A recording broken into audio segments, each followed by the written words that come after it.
Okay, I'm assuming everybody can see the slide because I can't see anybody anymore. Yes. All right.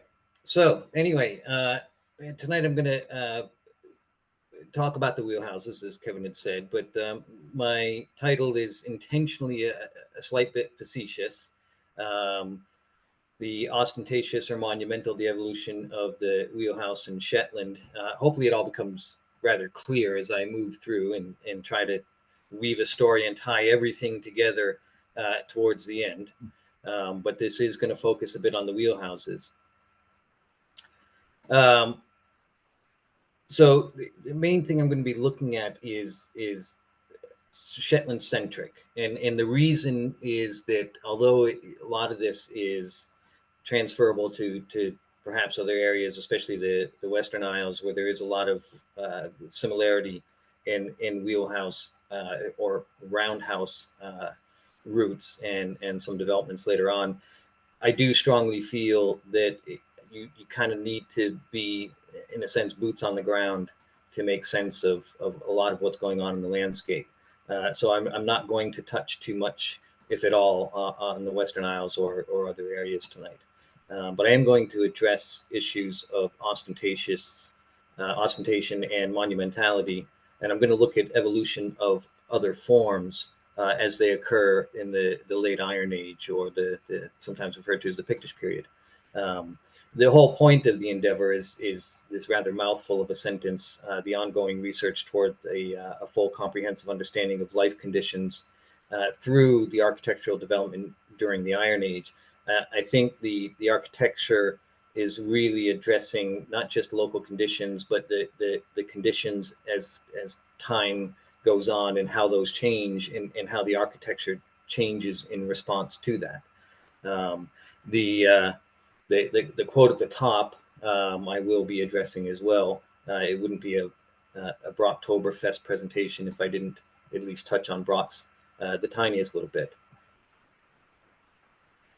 Now, to begin, I'm going to take us through basically the roundhouse evolution into wheelhouses that occurs at Old Scatness.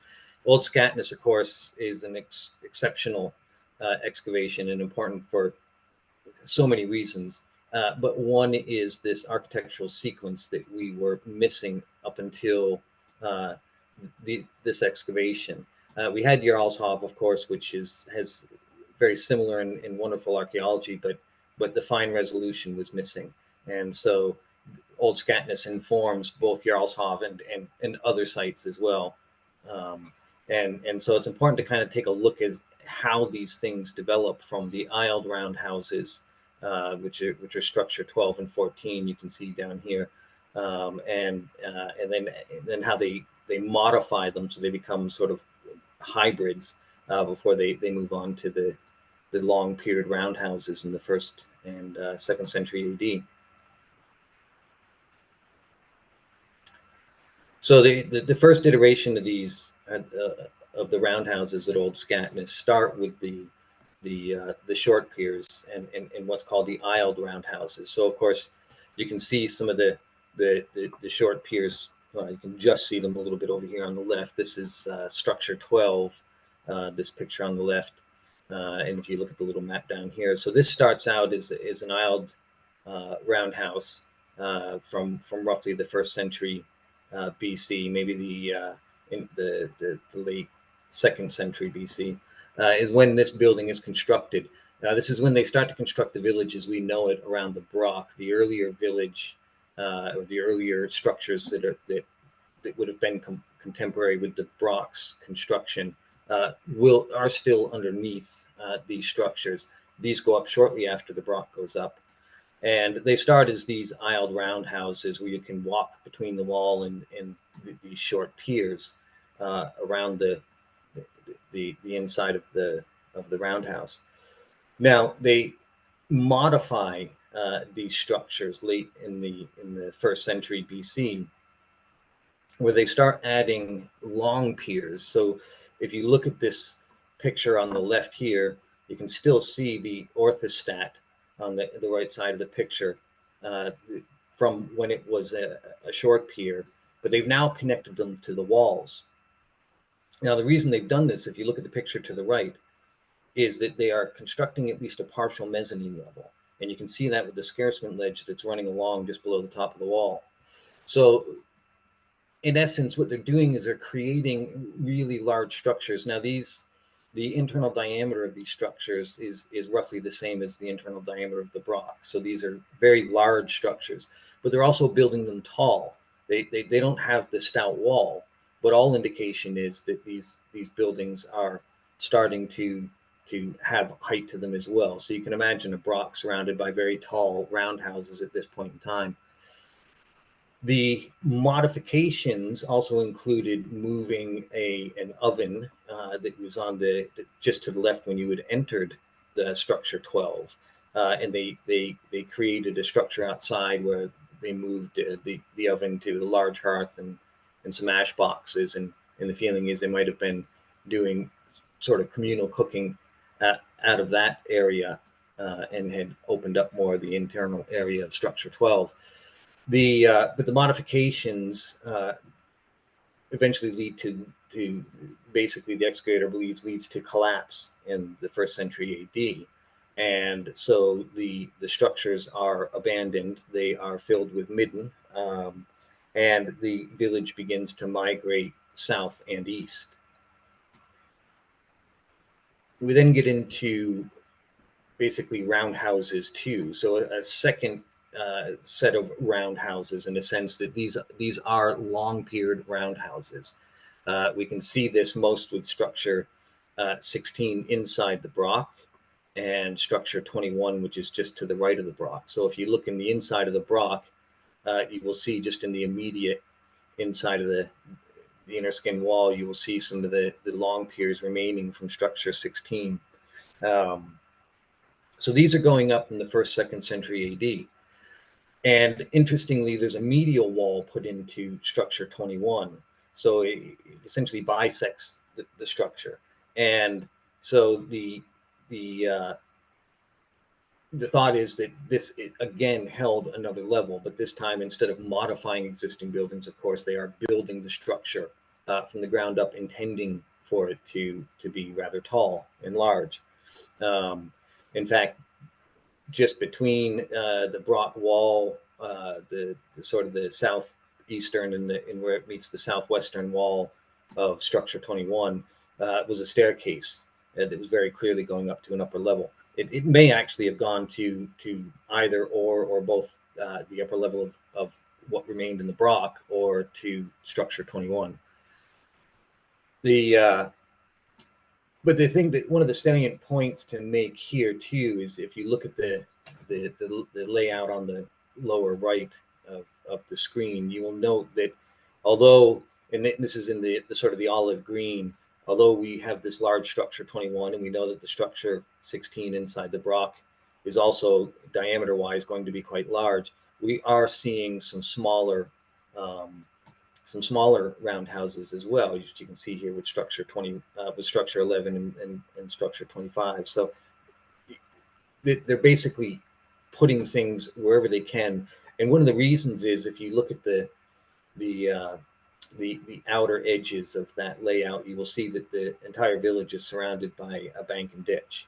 And so they're utilizing all of the space that they can within that space. So you do get some strangely shaped buildings, but you do start to see these smaller roundhouses inside this village community.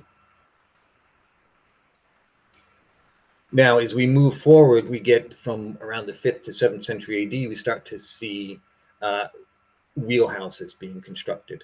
And so these, of course, are distinguished in a number of different ways. But one is, they now have these V-shaped piers, so they're very thick wedges, and they still have the terminal orthostat, and they have full cell corbelling. So the entire cell back walls, when it's permitted, are actually built into the back wall, but the entire cell is corbelled all the way up top to bottom. There was corbelling on the earlier roundhouses, of course, but now we've got a much more enclosed space. These structures are semi-subterranean as well, so they differ in that you approach and you go downstairs to basically get into the structure. They're partly built into the ground. They very clearly have a much smaller internal diameter and a smaller communal space. So that communal space is the area between the piers, where you get to hearth. So things are starting to get much smaller. Inside the Broch, we get what is the tertiary phase, where we see structure 7. It is built. It's been called the Cloverleaf House inside the Broch here, but you can see that we've now entered a completely different phase of architecture. And then, of course, the light blue areas in that picture on the upper right indicates late Iron Age Pictish period structures, such as structure 5, the figure of 8 building, and structure 19 are great examples of the type of architecture that's going in at this time, where they're really using edge set slabs in what would be small cellular structures. So the architecture again has changed considerably.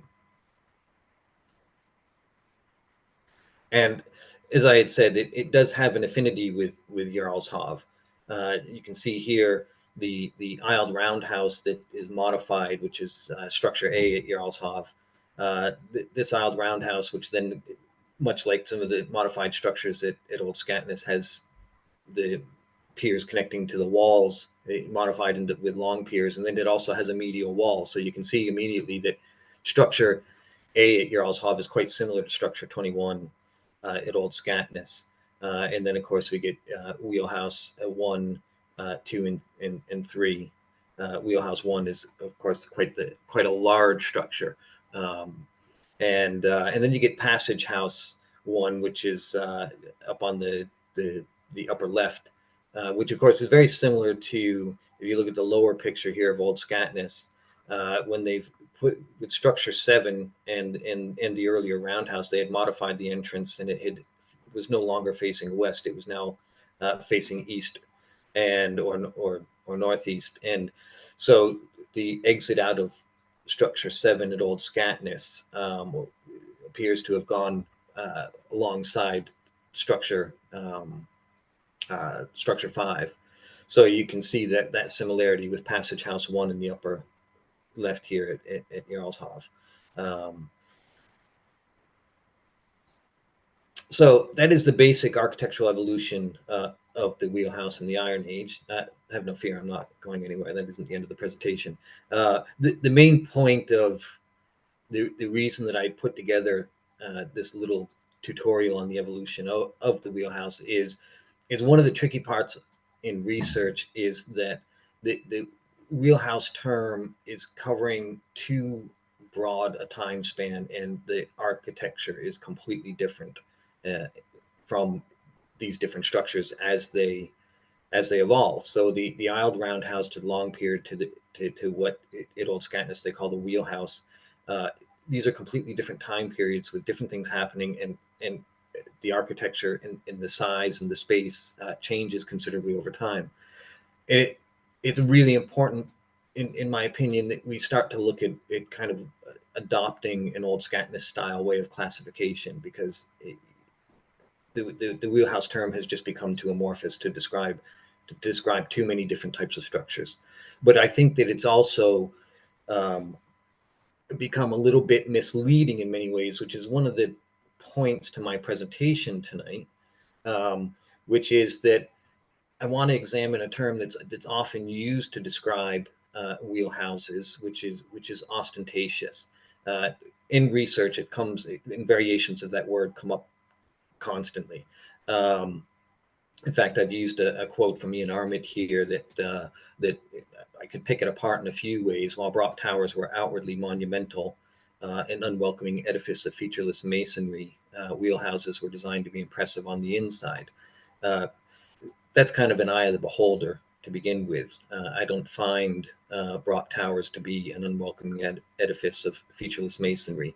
But nonetheless, the problem I have with the idea of these structures being ostentatious is that we have no real sense of exactly how these structures were decorated on the inside. We have some hints and we have some glimpses, and I'm not going to deny that they weren't elaborately decorated, but I think that we're stretching it by calling it ostentatious. It's the word itself that I'm not particularly fond of. One of the interesting things that hasn't really permeated into the system of knowledge, I guess you could say, is the use of yellow clay inside these buildings, which does add an element that we're not often considering. I've put a couple of the different shades that were found at Old Scatness. Many of the buildings were lined in yellow clay on the inside. And this is something, if you look to my nice picture there to the right of the colors, this is a site. I'm not going to name the site. This is another site where I was lucky enough to just be passing by one day, because I do that and monitor it from time to time, and happened to notice after a couple of stones had fallen that there was in situ yellow clay at the site. So I took a quick picture, and it compares quite favorably to the yellow clay that was found at Old Scatness. But this type of clay is found in sites from Unst, down through Old Scatness, Jarlshav. It comes up time and time again. It just has very little attention paid to it, and I think that's quite important to. And I know that there's somebody that is starting to research into it, so I'm not going to spend too much time. Um, but it is an element that we need to consider when we look at the decoration of the interiors of these buildings. They're not the sort of the cold um, palette and cold edifice that we often see. But beyond that, we have very little understanding of exactly how the interiors would have been decorated. We can be sure that, especially as we get to the actual wheelhouses in the late Iron Age, judging by what the Picts are doing with other elements in their society, that they likely would have had a fairly highly decorative and colorful interior. Wooden furniture, of course, doesn't survive, not simply because it's organic. It's an organic material, but also because wood is a resource that, generally speaking, is going to be in short supply. So any time when a building is abandoned, uh, you can be certain that every bit of wood would have been removed as well. So we miss a lot of those things, textiles, and the different ways they might have decorated the inside and had the inside laid out, we're missing. So to call them ostentatious, to me, is a bit of a stretch, because really what we're looking at is a semi-subterranean structure that you walk down into, um, and unfortunately we just don't have anything left to tell us exactly how it was decorated. And I would say the same. I'm revisiting this quote. I would say the same about the use of the term monumental. Um, Synonyms for monumental describe a structure. One of my favorite ones, because I did look, is Herculean. Uh, these are really. It's a very strong word, um, and I'm not sure that I would call them necessarily monumental. More perhaps substantial. And I'll explain myself a little bit more in a second here. But it really, when you look at the quote from Harding here, that Brochs make a statement in the landscape that is assertive to the point of being aggressive. Again, to me, this is very subjective. To me, there's nothing aggressive about a Broch.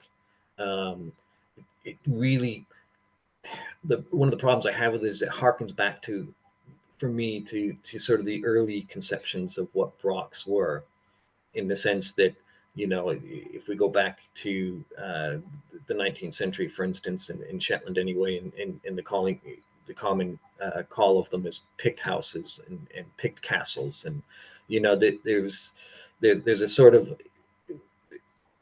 there is an aggressive description of them in that sense. But the reality is that what we're finding as we excavate more Brochs is that there's far less aggression intended with a Broch than what this uh, edifice, this featureless masonry might imply. Because the other part is that when you look at Old Scatness, you begin to wonder exactly what you would consider monumental and what you would consider to be challenges to what we traditionally believe is the central power, which would reside inside the Broch. So as we start to construct buildings like Structure 21, or earlier when they start to modify Structure 12 and 14 and start adding at least partial second levels to these buildings, you begin to overwhelm the rest of the village in that sense. So you're starting to try to figure out what is monumental and what is not, and where is the center of power, because it would essentially be a challenge to the power of the people residing inside the Broch. If the Broch had been sort of taken down, which is often thought that they begin to take the Broch towers down as they put these secondary buildings inside, these structures on the outside would therefore then start to become bigger. So I think it's just a term that I have a problem with for that, and I hope I made sense with my explanation as to why I think that's the case. And I will sort of start to branch out on that little theme for a second here. The Structure 21, with its very clear, at least a partial second story, might have more to do, instead of monumentality, we might start to look at utilization of space. So in this regard, the picture here is showing the southern wall.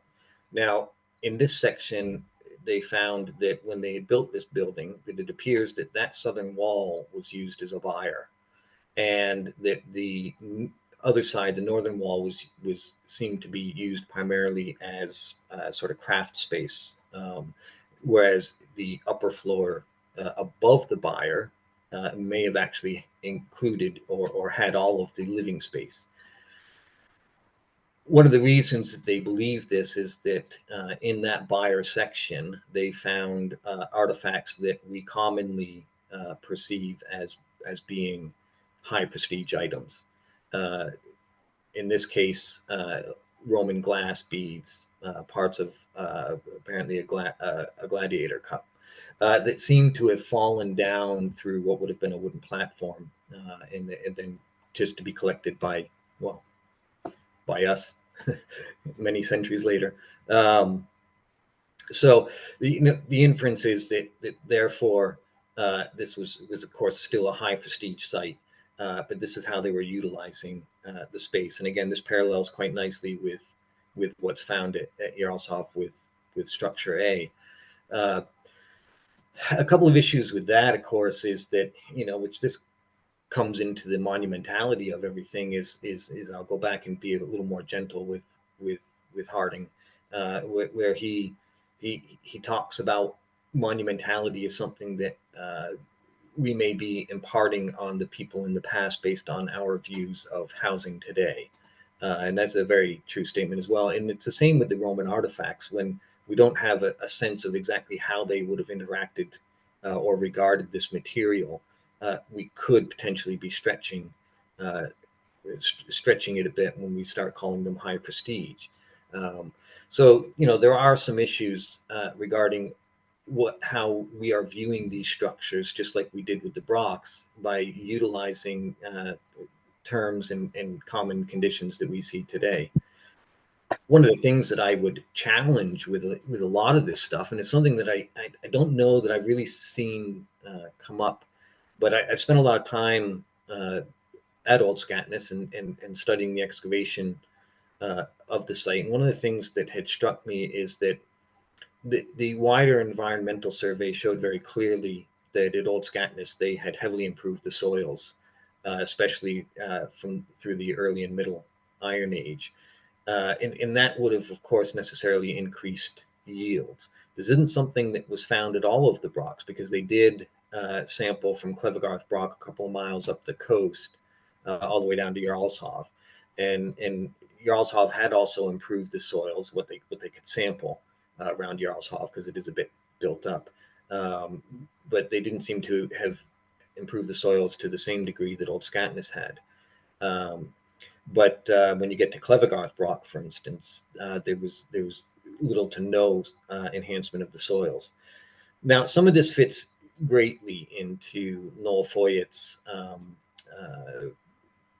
PhD that he had done back in, gosh, I want to say 1982, where he did a spatial analysis of the way the Brochs are laid out in the landscape. And one of his main conclusion uh, is that, to paraphrase, they basically, the Brochs and the ones, those with the villages around them, may have formed little economic units in a sort of wider regional economy, so that they each might have been specializing in different things, and that they probably had set up a trade network of some kind amongst them. So Clevegarth, of course, may very well have been specializing more in cattle. It didn't have a village around it.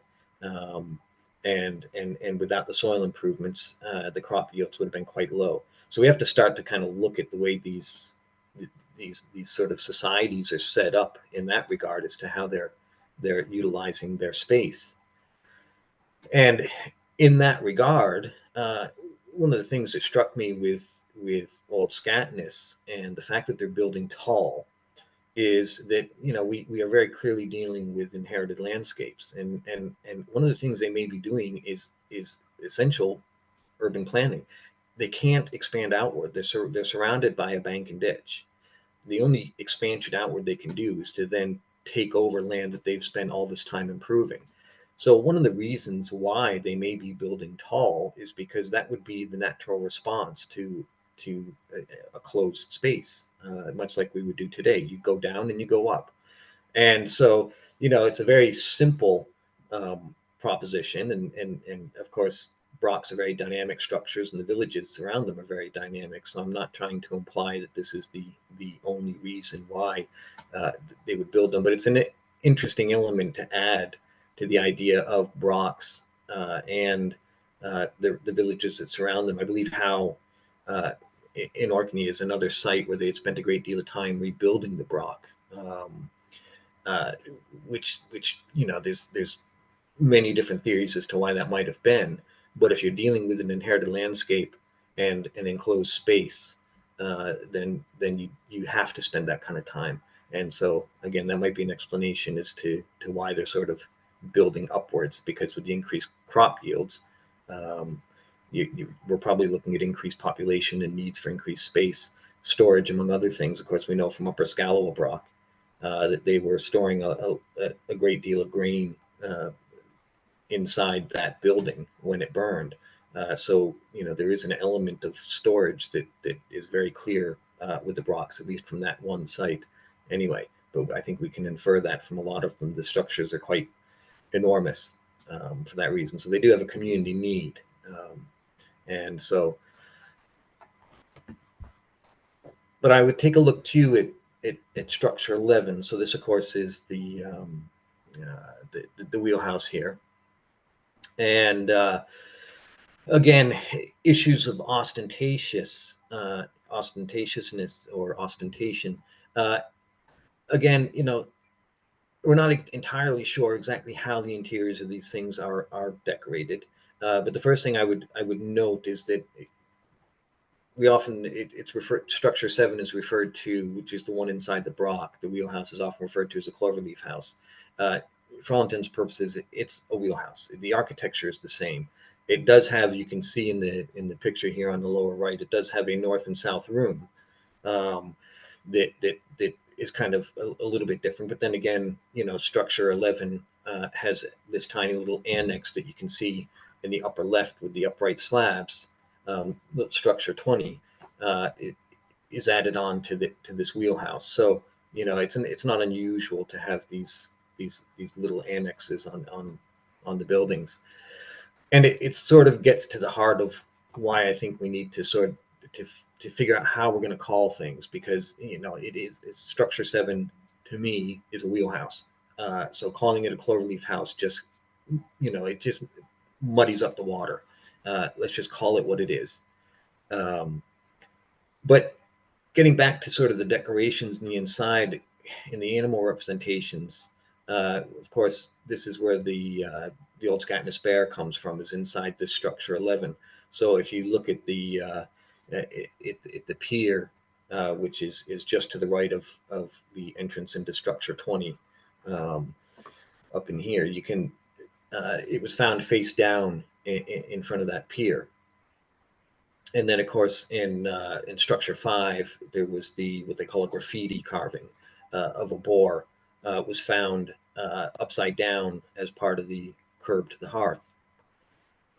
One of the things that struck me with some of the graffiti and some of the stuff we find at other sites like Jarlshof, and especially animal representations, is it made me wonder if, in a very simple way, we're not looking at an equivalent to the plant motifs that really take off in the Renaissance. So although we had plant motifs in different areas of the world and at different times prior to this time, during the Renaissance in Europe, the representation of plants inside the home, whether on murals in the walls or whether carved into furniture, etc., really took off. It's something that we still live with today, and it's one of the things that's missing from these earlier sites, is that we don't have plant motifs, at least in any large number. But what we do have is animal representations in large numbers. So one of the things that made me consider is that, could we just be looking at a stylistic choice from the time period, and not trying to again negate the class 1 symbol stones as not having deeper meaning, of course, because these are found throughout the landscape, but just inside the home, some of the animal representations may simply be something that is quite fashionable for that time period. But the flip side of that is that one of the things that I found that is missing from the sites, especially as we get into this late Iron Age Pictish period, is that we are supposed to be talking about a period that has, by this time, embraced Christianity. But one of the things that's largely missing from these sites are any kind of Christian symbols. We're still seeing a lot of these animal symbols rather than depictions of anything religious in nature as it relates to Christianity. At Jarlshof, there's a fragment of a cross that's found in one of the late Pictish buildings, and that was it. Here at Old Scatness, for those that are familiar with the layout of the site, we have the Betty Moat's Bod is I don't know, 50 meters away. There was 2 fragments of what may have been a carved in relief cross. So that would have been something more akin to a class 2 stone. It would have put it probably in the 7th, 8th century, mid 9th century. But otherwise, that was it. So the Christian symbols don't seem to be here. Now, there's a couple of ways to look at this kind of thing. One is in talking to one of my friends, we were discussing the lack of the crosses, for instance, as being perhaps something that was a taboo or sacrilegious or something at the time. That because we do have a lot of monastic sites in Shetland, we have a lot of class 2 stones where we have carved in relief a Celtic cross on one side and usually like a biblical scene of some kind carved on the other side of the stone. And we get those, but they are always associated with the monastic sites. It doesn't seem to be permeating to the general population, and it could be that there's social strictures involved in that. And that could be one of the reasons why, for instance, the Old Scatness bear, which is found face down, essentially as a floor tile, or the boar in structure 5 found upside down as a hearth curb. It could be that these symbols had either gone out of favor and they were embracing Christianity, or that they were hidden symbols, that they weren't outwardly displaying them anymore, that they had now sort of, they wanted to keep them around, but they wanted to keep them hidden. So they became hidden objects. But anyway, that's a little bit of speculation. But it's part of that, how we're going to term things as ostentatious, when, again, even the decorations that we have, we're not entirely sure how these decorations are utilized or displayed. Because in these 2 cases with the boar and the bear, these are not on display from what we can tell. Now, the other issue that comes up with all of this, and one of the reasons why it really struck me and why I felt, I had said in the beginning about having boots on the ground, is because it's all well and good to call wheelhouses ostentatious. The monumentality is now facing inward and everything else, but that only works if all you're considering are the very large structures. So they unfortunately are the minority, these large structures. So there's something different going on there. You can't just call all of them the same thing when you're basing all the information on very large structures. So here's a smattering of some of the smaller structures, uh, because of course we did see structure 11 and 25 in the second period of roundhouses constructed at Old Scatness, and they're a fraction of the size of structure 21 or structure 16 that was inside the Broch. You know, here at the Bjorgs of Housesetter, when I was doing my work looking at some of the Pictish structures, they weren't the only kinds of structures I was coming across up in that general area. Here is a wheelhouse, but it's an exceptionally small one.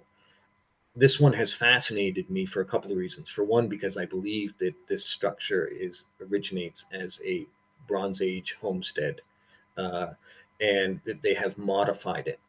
But when you look at the structure, especially if you're there on the ground, I wish I had more of a scale in that picture for you. But when you're there, there's something important about this type of architecture here in the late Iron Age, because they have essentially negated any kind of communal space. You can see how in the structure of that size, the logical choice, speaking from the chair I'm sitting in now at this time period, would be not to turn this structure. If you're going to reoccupy the site, maximize the space by not turning it into a mini wheelhouse. But instead, this is exactly what they've done. So there's something about the architecture that's important to them. Now, you can see that here down here, and unfortunately there we go. The structure down here below the Bjorgs of Housesetter. This, strangely enough, is another very, very small structure. I'm not even going to call it a wheelhouse, because essentially it has V-shaped piers in it, but it doesn't have sort of the shape of a wheelhouse. So they've taken some of the architecture and applied it to a structure that, as I went around and looked and measured the site, I suddenly realized that this appeared to be either uh, a burial cairn or a heel-shaped uh, home that they had modified during the late Iron Age by adding in these piers. So again, they're making use of a structure, uh, utilizing the architecture that we're familiar with the wheelhouses, and it's a structure from the past. So again, they're reoccupying the space here. When you get out to Langcloddy Wick, which is one of my favorite sites in Shetland, it is exceptionally remote. Here we do have a rather large wheelhouse. Now, at the very least, this one goes back to, at the very least, it's a long period roundhouse, but there's enough evidence that it's constructed with the V-shaped piers, and that some of the cells are actually still intact. There's about a 1.5 meter drop from the back of the structure, the top of the picture, to the entrance down at the bottom of the picture. And this was only noticed, of course, as I was sitting and having a sandwich one day, as you do. And I suddenly noticed that I was sitting much higher than the entrance. And when I looked to my left, I could see that there was still a capstone in place, and that the stone, the corbelling, was at a 45-degree angle. So the capstone was pushing pressure down, but otherwise the cell was still intact. But nonetheless, it is a very large, either later roundhouse or wheelhouse. And but it is peculiar because it challenges a lot of what we assume about the Iron Age. So in this regard, first of all, it's challenging the assumption that the sea is important, because the closest safe entry into the sea is 4 kilometers away. This thing is sitting atop essentially about a 200, well, maybe not that tall, 100-meter cliff. There is no access to the sea, despite the fact that it is technically coastally located. You might as well consider an inland site. But the other aspect is that it challenges our notions of how we are looking at power relations, and as it ties into the architecture. 2 kilometers north and 2 kilometers south of this site at Langcloddy Wick are two landscapes that, as we see them today, are much more friendly to agriculture. It's a much better landscape. At Langcloddy Wick, they have the largest clearance cairns I've seen. You can see here how much loose stone is around. They had enormous clearance cairns. They spent a lot of time clearing that land. The structures 2 kilometers in either directions are small cellular structures. And it implies that those were in existence at the same time as Langcloddy Wick, because otherwise they would have chosen to build their wheelhouse in one of those friendlier landscapes than where they did decide to build it. The last one down here on the bottom right, Brochtoberfest. This one is an interesting site. The I've added highlights to help, but the structure to the left has a 10-meter diameter. It is a wheelhouse. It takes a bit of time to unpick the site because, as you can see, it's an enormous stone spread. Some of that is due to stone robbing to build a very large sheepfold that's 100 meters away. But nonetheless, it is a V-shaped wheelhouse that is built standalone. This one doesn't appear to be semi-subterranean, although excavation could tell exactly how far down it goes. But the walls still stand to about 1 meter tall.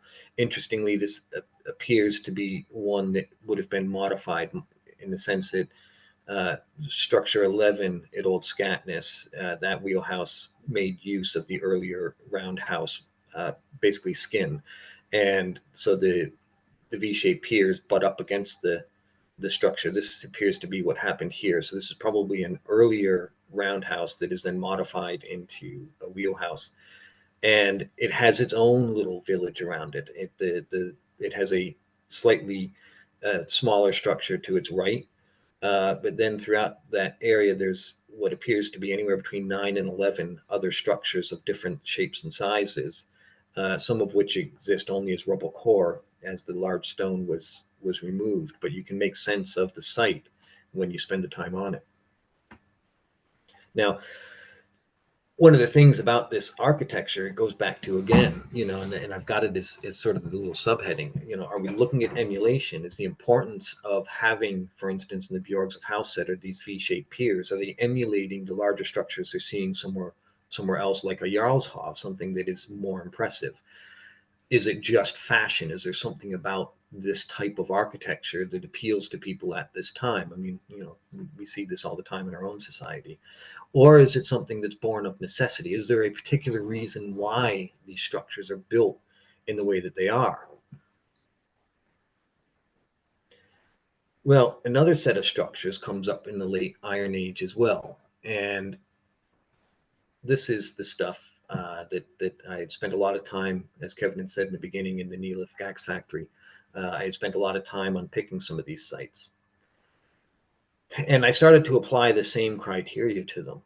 Are they ostentatious? Well, they're definitely ostentatious in the effort that's put into them. If you look at the Giant's Garden up here on the upper left, this is at least 20 cells that are spread throughout this entire area. It's a very large area. Don't be fooled by that enclosing wall. That is clearly built later because it goes over some of the cells that were there. So this later enclosing wall has nothing to do with the origin of the site. Now, this is something that Abercrombie and Monroe had come and excavated partially in 1902. And so what you see in the upper part of the picture are cells that they had excavated, and they were corbelled at the time that they arrived. So these are corbelled cells. They utilize the same type of architecture as the late Pictish, the late Iron Age Pictish period structures, which is, instead of the edge set slabs, because they're dealing with the red granite, they're using large boulders or glacial erratics at the base, and then building horizontal walls up from that. But one of the interesting things about that site is that it was only laterally discovered, again, while I was having a sandwich. I seem to eat a lot of sandwiches. But if in the center, basically, or just off center, sort of to the northeast in that picture, you will see a rather green patch with a nice circular change in vegetation in the middle. where you've seen this heather growth. I discovered that there's a large structure underneath there. So this is a larger structure that everything seems to revolve around.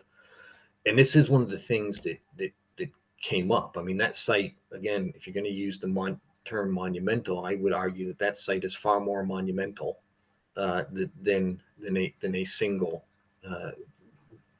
large roundhouse. But one of the things, and about 800 meters away, is another multicellular site at the burn of Roarwater. And this is where things started to become a little more clear as to kind of what I theorize might be happening in some of these areas.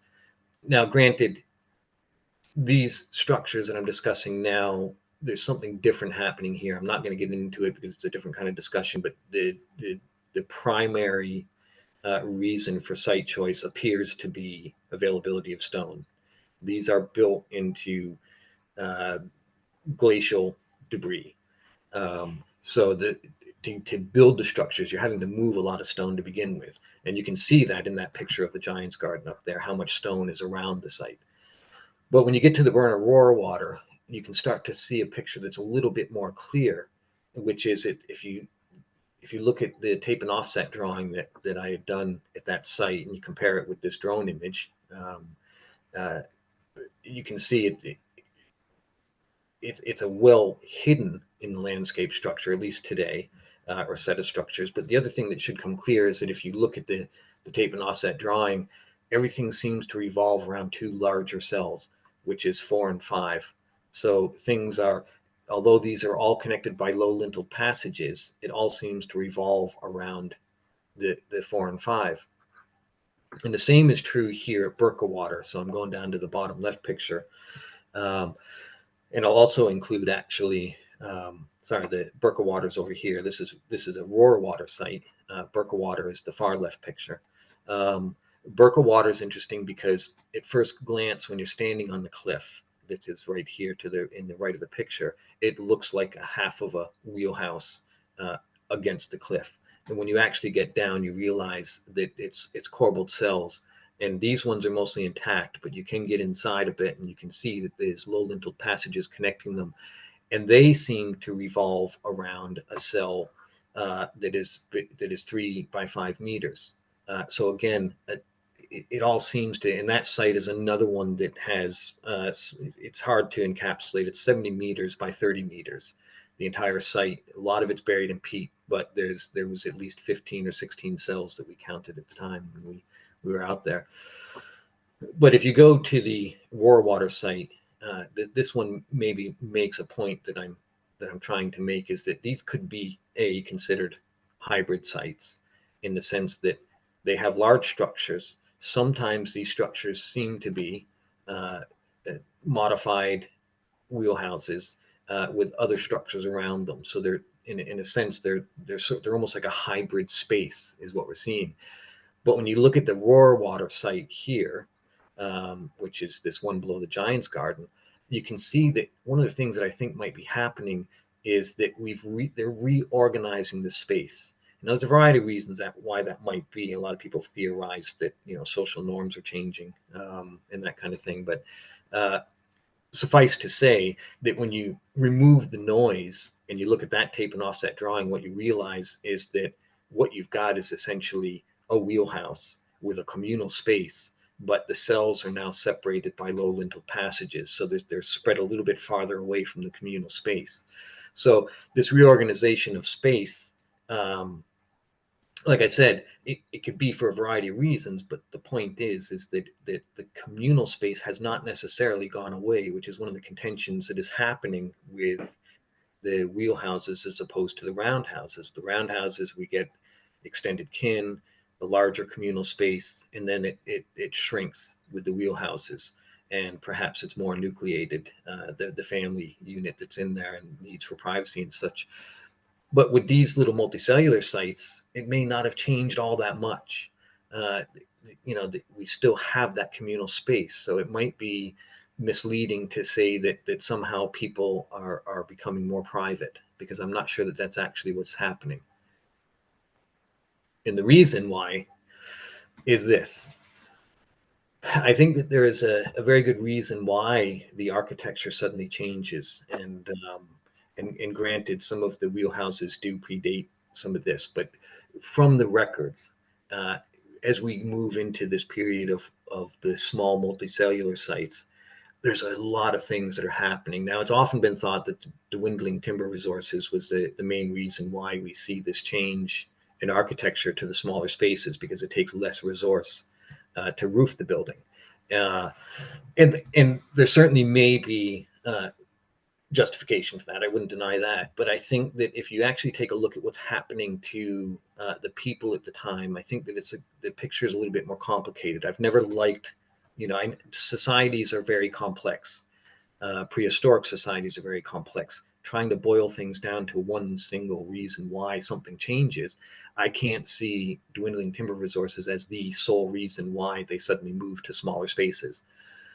So instead, we have to start looking at other things that might be impacting them. So, we get the Justinian plague beginning in 541, lasting for the rest of the 6th century.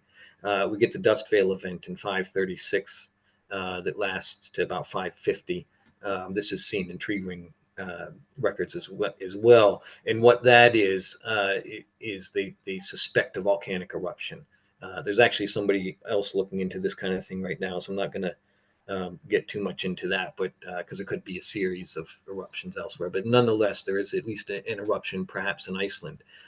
You're also in when you read the annals, you see that there's widespread famine and disease, especially leprosy, beginning around 536 AD. There's increased tensions, which again you see a lot in the annals with the changing political landscape. Of course, with the void created by the withdrawal of Rome, you essentially you start to see consolidation of power with petty kings, and fighting starts to increase, or definitely picks up a pace between Picts and Gaels. Um, and then we do have Christianity, which will have had an undeniable impact, and with the changing social norms, which I discussed a little bit earlier. But then now we've also got evidence of, and this is quite new evidence. It's been a study that's been ongoing over a number of years, but nonetheless, a tsunami event sometime between 536 and 701 that may have only affected Shetland. It's unclear, but this tsunami appears to have basically been 5 to 6 meters above sea level, and in low-lying areas had seemed to penetrate as much as 2 kilometers inland. All of these things are happening essentially at the same time, and so the notion which had fallen out of favor, that a lot of these environmental issues were too deterministic, and it had fallen out of favor for explanations from other regions as to why other areas as to why things were changing, like you know basically pinning it on Christianity with changing social norms and stuff. It's not that simple, and you can call it deterministic, or you can criticize it for being deterministic. But the sheer amount of events that are happening to these people all at the same time is going to impact society in ways that we can just barely understand. So this may be leading to a lot of these changes that we're seeing. So the consequences would be demographic collapse, loss of human and material resources. That I don't need to read all these out to you. Smaller spaces. One of the more interesting ones was reoccupation of upland Bronze Age sites, and it was one of the things that had considered with at least one of the sites, the Pictish sites, was that maybe it was an emergency response, so the availability of stone was critical.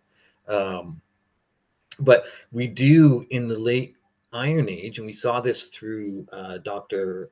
Christie's work at Tronysham, where she was excavating what she thought was a Bronze Age homestead, only to find that the Picts had been in there and reoccupied the space. Um, we see this with a lot of Bronze Age sites, that the interiors are modified.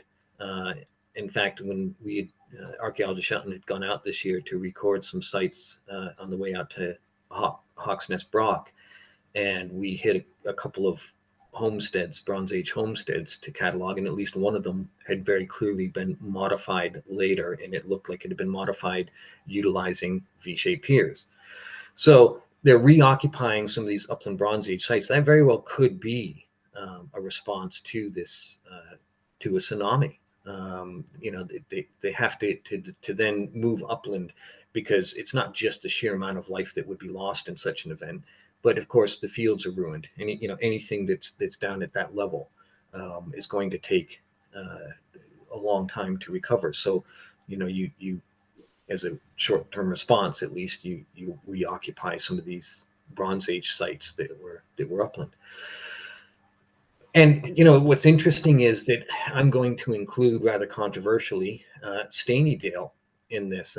I've always had, anybody familiar with me knows that in some of my work that I've always been a bit suspicious of Stanley Temple for a variety of reasons.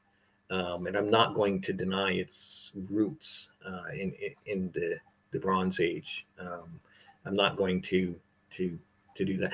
But what I am going to say is that there's plenty of evidence that the Picts had potentially, or at least Middle Iron Age peoples had potentially gotten into this structure and changed it. I've looked at the original photographs from the excavation, and I've read the report several times. And one of the things I find interesting is the hearths. For one, the hearths, he is in it, and it has, I don't think it's been assessed since, but his assessment at the time with the pottery that was coming up was that he was looking at pre-Brock and Brock period pottery, as he called it. So we definitely have Iron Age pottery in the site. And in an interesting way to sort of tie a lot of this stuff together, cell 3 up in here, which is, if you count from the left to the around cell 3, in the corner, there's a tiny little part of a sentence in Calder's excavation report. In the corner of one of those cells, he finds yellow clay. And so I think we have to acknowledge that even Stanley Temple may have been reused in the Iron Age, if not late in the Iron Age, or else we need to rethink how early they were using yellow clay to line the insides of these walls. So that is the evolution of Iron Age architecture in Shetland. I've changed the title a little bit. I will put up here for a second just some of the references. Obviously, I've touched on a lot of different things, but for those people that go back and review the video, they can just pause it and they can take a look at that.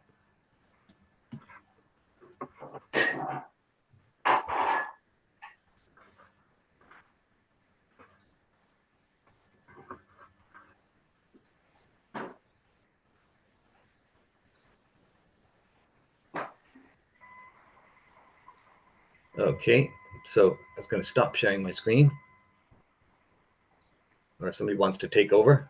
Yeah, I'll take over. Steve, thank you very, very much. That was very interesting. Give me an awful lot to think about. And certainly one of my immediate thoughts was, if the Orkney Archaeological Society were to send you sandwich vouchers, would you keep finding sites for us, please?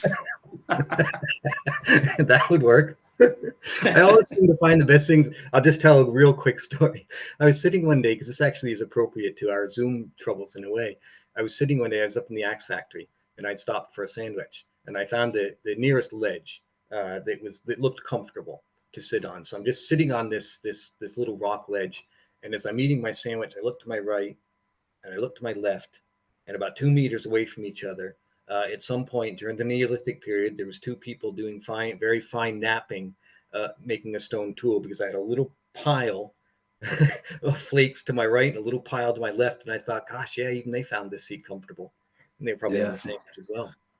But it certainly, I think what your research and the examples that you used, certainly, my first experience of Shetland years ago, and I've worked quite extensively in Shetland since, and it never fails to amaze me just how much is just sitting in plain sight. It's just there. Yeah. To the point where you don't actually believe it. You think this looks a bit Bronze Agey, but no, it can't be. but it's just there. It's an incredible landscape, and the work you're doing is fantastic to highlight that. So I've got a whole list of sites I want to go up and see just based on your work. I don't know if there's any questions come in on the chat. Obviously, we're a bit low on the ground, but one of the things I might start off with a question, and I think you were sort of alluding to it. I picked up on. I thought, oh no, he's going to ruin my question when he started mentioning the Bjorgs house setter. It was, do you feel, I liked your idea that Broch's. There's a softer side to Brochs. We're finding that at the Cairns excavations. We're finding that the more we look at it, although there is this kind of impressive facade, especially in the Orkney Brochs, like Gurness. That building was built to impress. That there is an architecture as a tool, but the insides of them, there is certainly a softer side. But what I've always long thought that maybe the architecture was part of a cultural identity. And I don't know if you feel the same, with Wheelhouse. Did you feel people feel the need, especially with the Bjorgs house setter, the space is very limited. Do you think it's driven by a sort of cultural sort of duty, care of duty to sort of build at least, and maybe perhaps the society, the people who buy into that culture aren't very resource rich and wealthy enough to build the massive sort of structures we see. There's plenty of people want a big wheelhouse but can't afford the resources and labour to invest in it, but they do what they can, and maybe even yeah. There could be an element. I mean, I know it was said before, not by myself, of course, but the Shetland always builds in the round. So, for instance, whereas like in Orkney, your architecture can differ quite considerably, especially the types of architecture that surround the Broch villages. In Shetland, they stubbornly continue to build in the round. All the way through prehistory, so we have very few exceptions of anything breaking the norm. Even in the Iron Age, a lot of the structures are, especially when they're reoccupying sites, you find that they're still subcircular. This clinging to some people called it rather insular.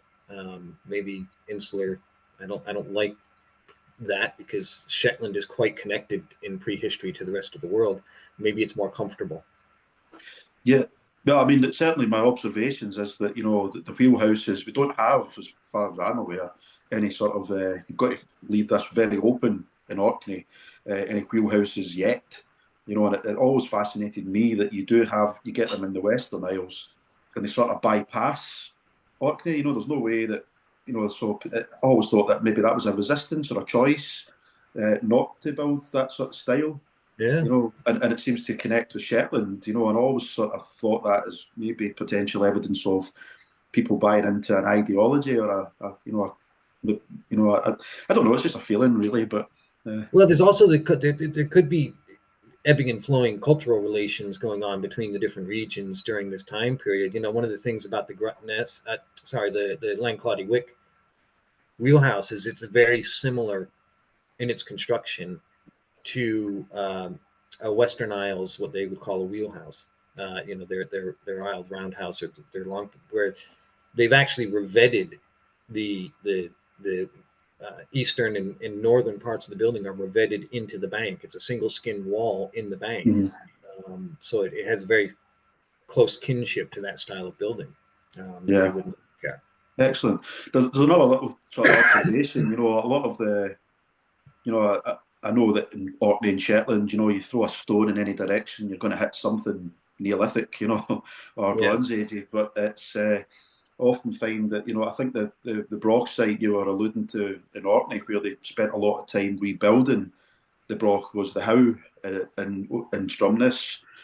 But, they deliberately sort of built on top of a sort of scalped chambered tomb, and I think that's what caused a lot of the collapse, was that they were building a huge big structure, but seemed to really not compromise with the location of that structure. Even though we can afford the luxury of space a little bit more, fertile space in Orkney.